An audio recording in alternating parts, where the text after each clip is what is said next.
ça fait du bien ce temps. Et salut les amis auto-investisseurs. Aujourd'hui, on va répondre à une question hyper intéressante et qu'on me pose assez souvent. Question de Amateur Pro 2222. Salut, smiley qui sourit avec plein de dents. Investir maintenant avec les taux aussi hauts, bonne idée? Bonhomme qui se demande. Donc ouais, tu as remarqué, les taux immobiliers grimpent sérieusement. Les taux de crédit immobilier, si vous souhaitez emprunter, on va en parler très concrètement des conséquences de ces politiques monétaires et de ces resserrements. Jean-Louis Dellauro vient de nous rejoindre pour notre site BFM Bourse, notre site BFM Patrimoine également. Bonjour Jean-Louis. Jean-Guillaume. Ravi de vous retrouver Jean-Louis, alors qu'on parle beaucoup de ces hausses de taux, de leur impact sur le marché action, à l'instant encore. Il y a bien sûr un autre secteur qui subit de plein fouet tout cela et ce phénomène, c'est le secteur immobilier. Et sans surprise, les taux continuent de monter et ça s'accélère. Premièrement, la progression des taux est là, elle est rapide et elle s'accélère en avril, c'est très net. Et il n'y a aucune raison de penser que ça va se tasser. Ça veut forcément dire qu'il ne faut pas acheter maintenant. Tu n'y as pas cru une seconde?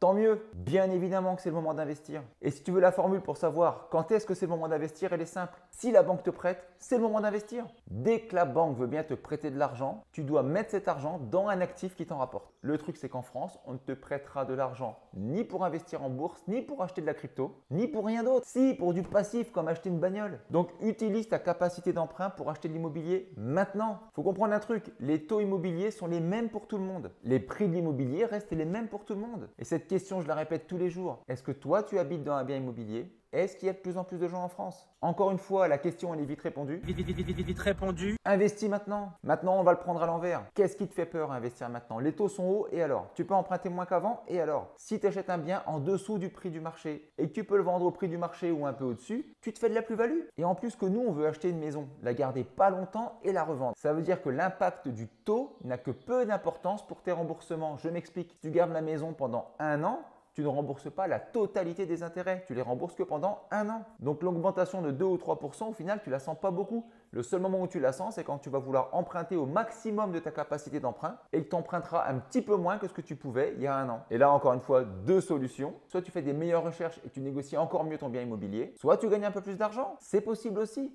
Les gens, ils oublient souvent qu'ils peuvent augmenter leurs revenus. Tu prends des extras pendant 2 ou 3 mois pour que ça apparaisse sur tes comptes bancaires et ton banquier puisse te prêter plus tout simplement. Parce que ta capacité d'emprunt sera supérieure, tu auras des plus grands revenus. C'est vrai qu'en cumulant éducation physique, poterie et philo, j'arrive quand même à dépasser le SMIC, faut le dire, je suis franc avec vous, mais là j'attends quand même que l'éducation nationale accepte qu'après les cours je puisse faire le ménage dans les classes, et auquel cas s'ils acceptent, ça permettra de respirer quand même financièrement, ça faut le dire. Faut pas toujours penser que c'est les autres qui vont trouver les solutions pour nous. Oui, des fois, on devra faire des efforts. Oui, peut-être que tu auras 2 boulots pendant 2 ou 3 mois. Oui, c'est possible. Mais personne n'a dit que ce serait facile. Si jamais tu te fais des extras qui te permettent de gagner 600 € de plus par mois, je sais pas, chez McDo, chez Quick le soir ou le week-end, comme tu veux, eh bien avec ces 600 € de plus, tu pourras emprunter 40 000 € de plus sur 20 ans. Parce que ton banquier prendra 33% de cette somme pour définir ton montant mensuel de remboursement possible. En plus du salaire que tu as déjà. La quasi-intégralité des gens qui font de l'immobilier, pour ne pas dire l'intégralité, ont fait de gros efforts. Il va falloir se bouger le cul. Personne ne va nous aider, personne ne nous prendra par la main. On prend nos responsabilités et on fonce. On trouve des solutions et on n'a pas peur des efforts. Dis-moi comment je peux t'aider dans les commentaires.